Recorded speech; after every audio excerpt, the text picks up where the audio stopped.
Some kids started calling me Dr. Dino because I got a dinosaur on my tie. You know, I speak on dinosaurs.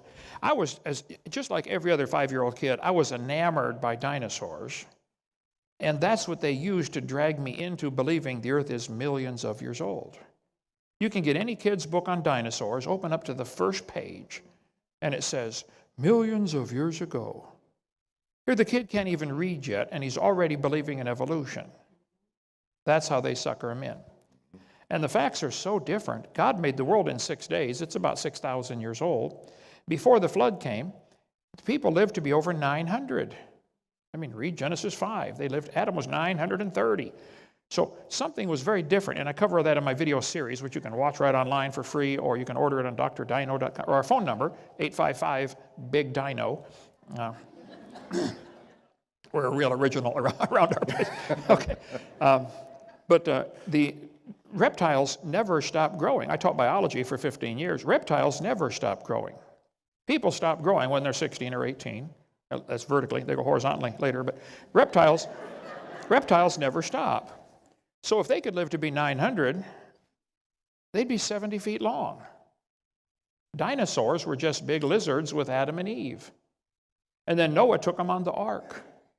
Probably babies, you know, just be sure to get a pink one and a blue one. That'll be important later. Be somewhat intelligent. Yeah. Okay. Got to pack them in. Pack them in, yeah. And so Noah took them on. After the flood, they either died off from the climate change because the world was very different after the flood. The people's lifespans, you can read Genesis 11, they dropped off right away from 900 to 600 to 400 to 200 to 100. And today, hardly any make it to 100. Man, before the flood, you were 100 when you started looking for a wife in a house near a grade school.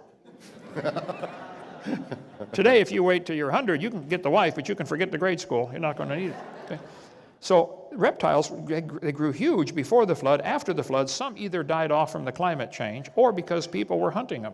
They called them dragons. They're mentioned in the Bible 34 times. The word dinosaur was just made up in 1841, so of course the Bible's not going to have the word dinosaur in it. It doesn't have the word computer either. Okay, so it was written before those words were invented. So I began speaking, just explaining in simple, common sense, everyday language that dinosaurs did not live millions of years ago. God ought to get the glory for the creatures he made. They're amazing. I think Behemoth in Job chapter 40 is a brachiosaur. God said, behold now Behemoth.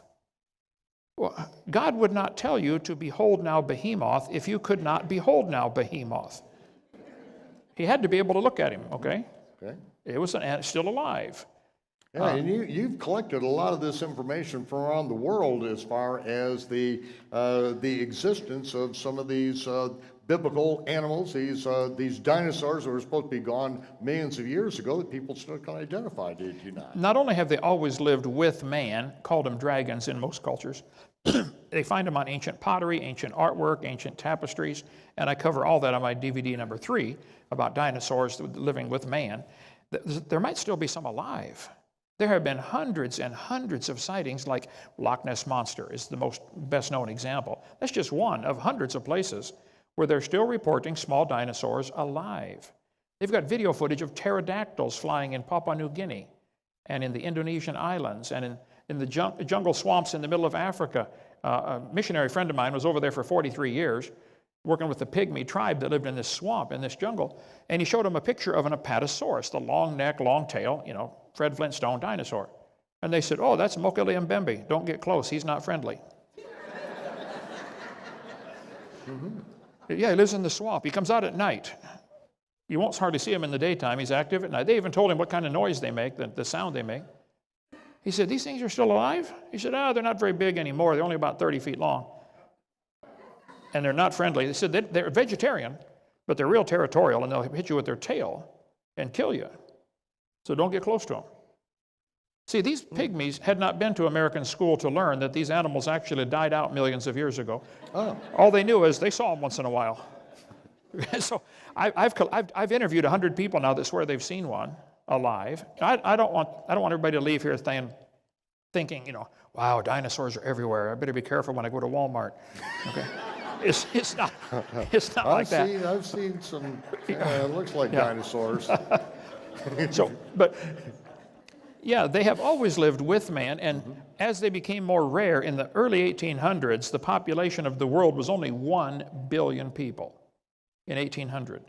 Today it's over 7 billion, and they're making more, I heard. So, so the population was growing rapidly from the 1800s to now. It's growing 1 billion to 7 billion. Well, as people take over an area and civilize it and populate it, the big ferocious animals die off or are killed off. I bet there were grizzly bears roaming the woods right here in Charlotte, North Carolina, 200 years ago. How many are there now? None. See any? Right. People move in, the big animals either are killed off or driven off. Okay? So as the population increased, the number of dinosaurs decreased, dragons, and to the point maybe even some are totally extinct. Probably some species are gone. And Satan said, aha, here's my chance. These critters have always lived with man. I know that, and God knows that, but these people don't know that. I'm going to start telling them they lived millions of years ago. And if they believe it, it'll make them doubt the Bible. And boy, has it worked good. Satan is using God's own creatures against God.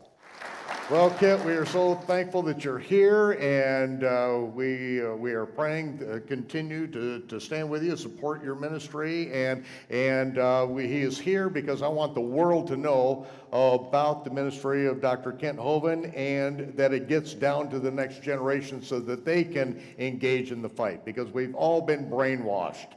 And this brainwashing has got a stupor over this entire nation.